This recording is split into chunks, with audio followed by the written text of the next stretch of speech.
जिला ब्यूरो योगेश्वर पासवान जी की खास रिपोर्ट। पिछले 2 महीनों से हमारे सुपौल मन्नत समाचार की टीम ने विभिन्न पंचायतों के पैक्स अध्यक्षों और किसानों से मिलकर उनकी समस्याओं को लगातार दिखाने का काम किया है।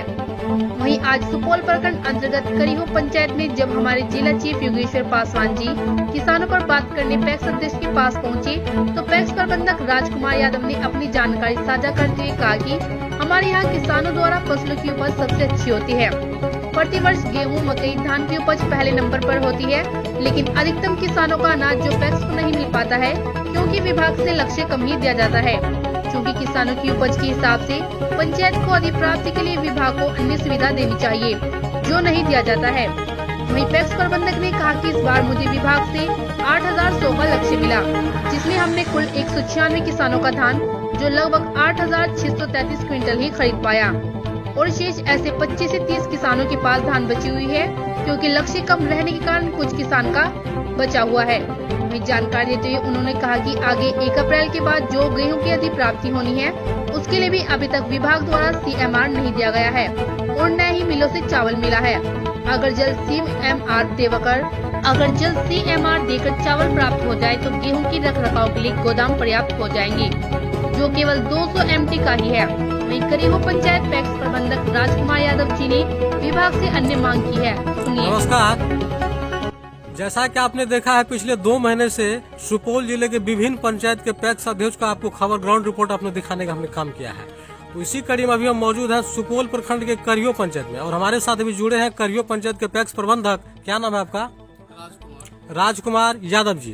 तो आइए इनसे खास बातचीत करते हैं और सबसे पहले इनसे जानते हैं कि धान खरीदारी के समय जिला सहकारिता पदाधिकारी विभाग के द्वारा ना लक्ष्य कितना दिया गया था। तो सबसे पहले आप ये बताइए कि लक्ष्य आपको कितना मिला था?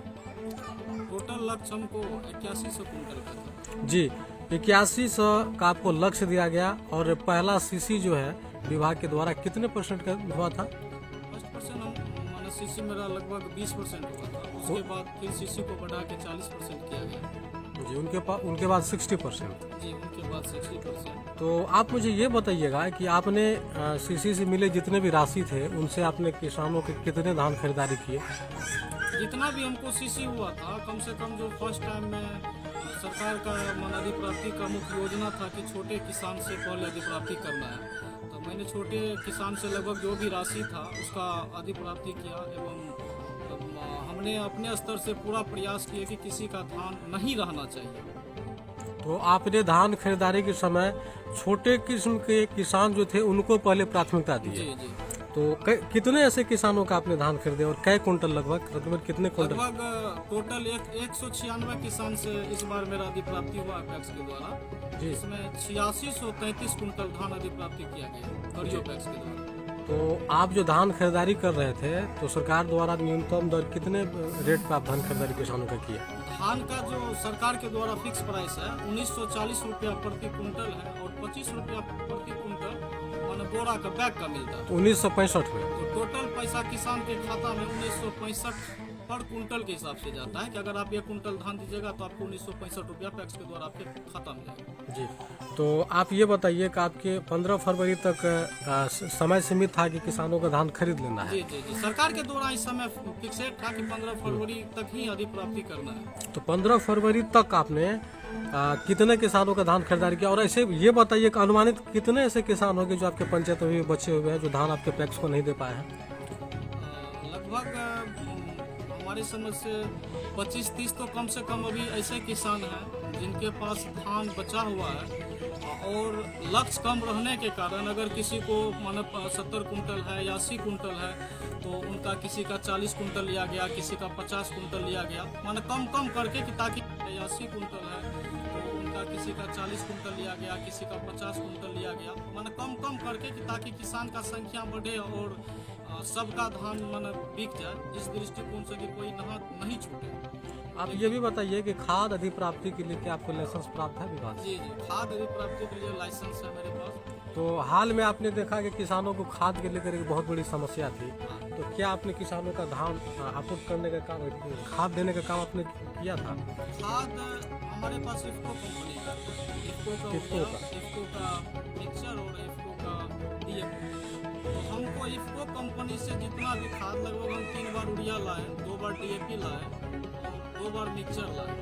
इफको कंपनी के द्वारा खाद ही कम दिया जाता है, जो कि मेरा पंचायत 18 वार्ड का है, बहुत बड़ा है। इसमें कम से कम 3000-4000 पैकेट चाहिए कम से कम, लेकिन वहाँ हमको 200, 300, 296, 270 ऐसे करके मिलता है, जो कि खाद लाने से और तो माना व्यवस्था बढ़ गया। लोग कहता है कि माना कहीं खाद बेच लेता है, ये करता है, वो करता है, जबकि सही बात यह है कि हम लोगों को खाद उपलब्ध ही नहीं, माना कंपनी खाद ही नहीं दे पा रही है। अच्छा, तो प्रबंधक महोदय 1 अप्रैल से आगे जो है गेहूं खरीदारी होना है, तो उसका सूचना आपको जिला से है?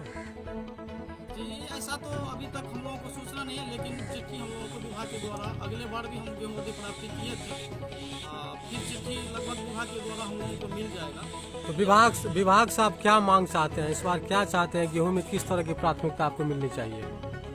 गेहूं में तो बहुत बड़ा समस्या हो जाता है प्राप्ति में। गेहूं के लिए अगर गेहूं खरीदेंगे तो हमको सबसे पहले चावल अगर गिर जाएगा, मेरा गोदाम अगर खाली होगा तब तो हम गेहूं की प्राप्ति करेंगे ना, क्योंकि अभी मेरे गोदाम में धान भरा हुआ है। अगर 1 अप्रैल तक में हम सब चावल अगर मेरा माना CMR हम गवर्नमेंट को दे देते हैं, मेरा फिर धान टोटल मिल चले जाएगा, तब तो गेहूं की प्राप्ति करेंगे ना। जितना हो पाएगा हम करेंगे।